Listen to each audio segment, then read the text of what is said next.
Have you ever gone somewhere that made you think to yourself, ah, this place is weird? I love places like that, whether it's in real life or in a video game. So today, with your permission, I'd like to take you on a little tour of some unremarkable and odd spaces in Banjo Kazooie. Are you ready? Let's go.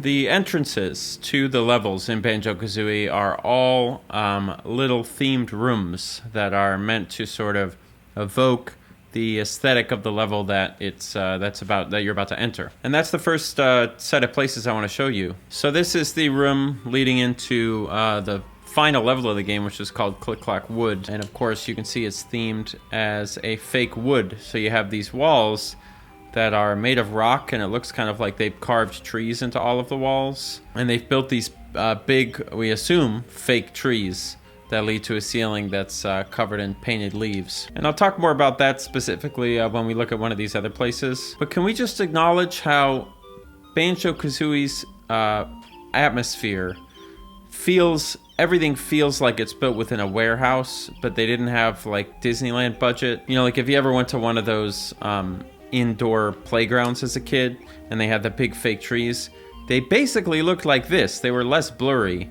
but they weren't more detailed, you know what I mean? Which I think in an interesting way makes them kind of more creepy than Mario 64. Even though Mario 64 gets all the attention for being like the liminal space, you know, video game, I think Banjo Kazooie kind of is that way too. Like, just if you just take this in, like for what it is, right here, right now, and just listen to the music for 5 seconds.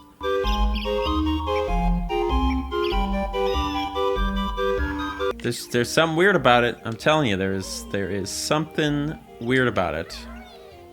So here's the one for the level Treasure Trove Cove. That's an earlier level in the game. But they made the aesthetic of all these areas kind of like the type of thing you would see when you were... Are the drops exactly with the sound? Look at the sound. Listen. Watch the drops and listen. I can't believe that the drops are exactly timed with the sound. That's crazy. Anyway, I find this fascinating, I think because, at least when I grew up, this might still be the case, I don't really know.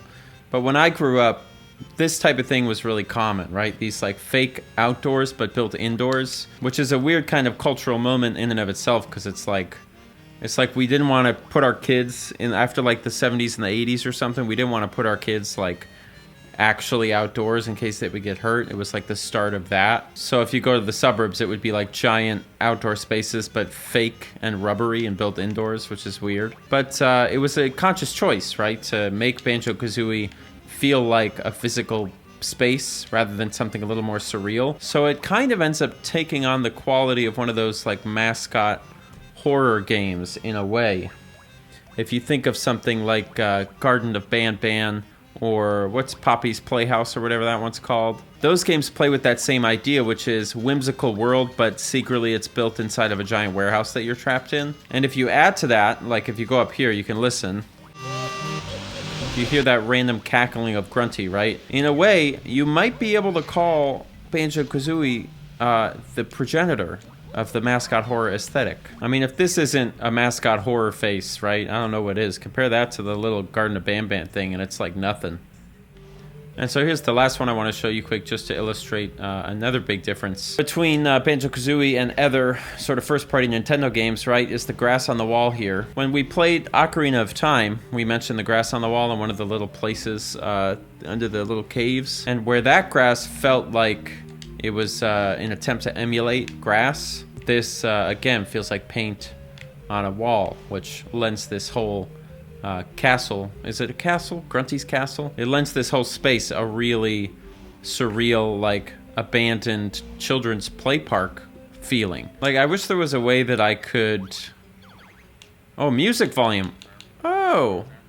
I was gonna say, I wish there was a way I could turn down the music to, like, illustrate how creepy this is, but look at that, I can.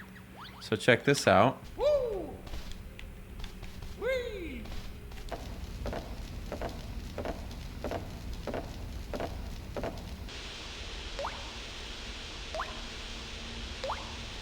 Suddenly, Banjo Kazooie almost feels like a creepy Source Engine game, in a way.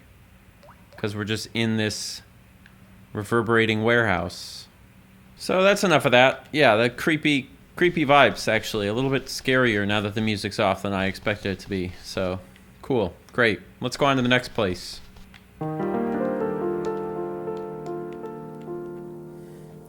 So this is the creepy cabin back behind the entrance to Mad Monster Mansion.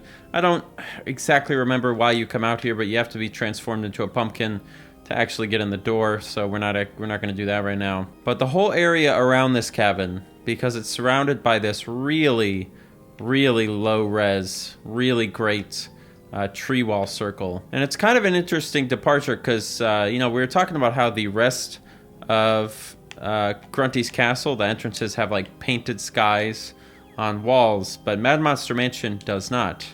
Mad Monster Mansion is maybe the only one that has like an actual sky box way up in the distance. The game still retains the sort of theme park plasticity, like plasticness, but because it's this weird tucked away little path that you don't really go to very often, and because it has a weird skybox, the vibes back here are freaky. It always felt a little bit to me like one of those places you would read about online as a kid, and it would be like, if you do this thing, if you beat the game 1,000 times, it unlocks a secret new area. And nowadays, that kind of mysticism is sort of gone from video games. Maybe it's just being an adult. I bet kids actually still have it quite a bit. Like, it just looks weird, even from all the way up here. You're like, ooh, should I even go there? Maybe not. Anyway, that's that creepy spot. Let us move on to another one. It's a little mini shout out. This room, the most terrifying room in the world. Look at this lava, dude. It undulates in its joy of killing you. Look at that. And then if you fall into it, I swear I had nightmares about this as a kid. That just like the finality. Watch this, okay? I'm going to show you Banjo's death. The finality of Banjo's death in this thing, it's like total indifference of nature. Like there's no pomp and circumstance to it at all. Boom. The man just dissolves like instantaneously. It's not like Mario hooting and hollering, right? He just fucking boom. See you later, buddy. Nothing.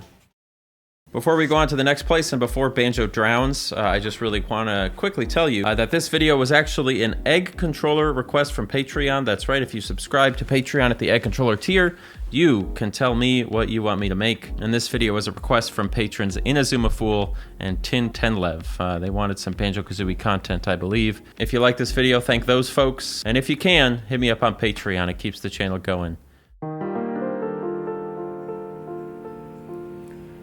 Now this is the second to last one I'm going to show you, but it might be my favorite of everyone. This is inside the Christmas tree on Freezeezy Peak. And number one, I'm a big sucker for being a tiny character in a really large world. So I like that they shrink Banjo down to get in here. I like how firm and how flat and how quiet it is in here. It feels like a place you would build a secret clubhouse. I also really like this hole. How like solid it is, because we know that that's not how trees work. And I like that as the camera shifts, you can look on the outer layers of the tree, and you can see how it's like an inner layer and then an outer layer. That's super fun. Makes it feel very cozy. This is just a very Banjo Kazooie kind of area. Just one small area that you're in for like 10 seconds that they just put a lot of work into. And when you play Banjo Kazooie now, it feels like that. Like it feels like a real labor of love. There's just a lot of work that didn't need to be done being done, right? Even more so than something like Mario 64. Mario 64, when you play them back to back, Mario 64 actually ends up feeling a little bit like lazy, which isn't fair because it's pioneering the whole like control scheme and whatever. But Banjo Kazooie just has a ton of little one-off spaces like this with a bunch of little details in it. Anyway, would you like to see another space? Okay, here we go. Alright, I have to keep the music off for this one because it really hammers home the point that I was trying to make.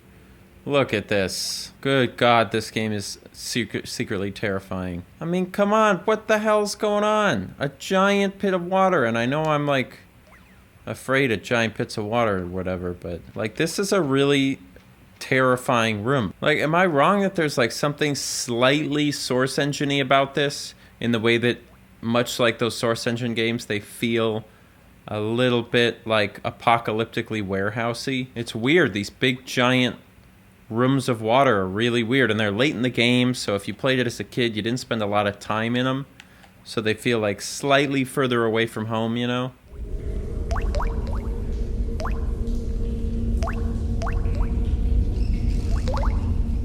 And don't even get me started on this room. This is a room that at a certain point you raise the water level, so the water level comes above where you were previously. You used to jump up there and go where those torches were in order to do that little thing over there. But later in the game, you raise the water level in this whole area, and that is after you have any reason to ever come back here. So when you come back here, it's just this gigantic room full of water. And you're up here next to these stalagmites, stalactites, whatever, water dripping, and it's just such a big vat. And for what? It's not quite as big as that terrifying vat in Half-Life that we looked at, but good God. Like, for what reason did this room need to be so big other than to be terrifying? We could have gotten the same point across in a much smaller room, I feel. But, you know, that's just not what they did.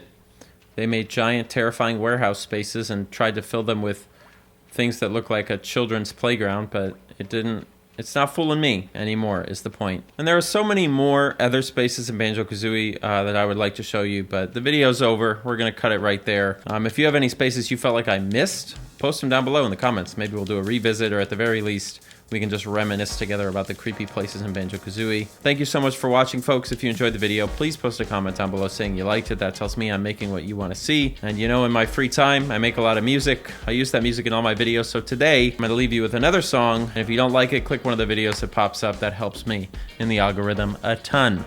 Thank you so much. I will see you guys next time.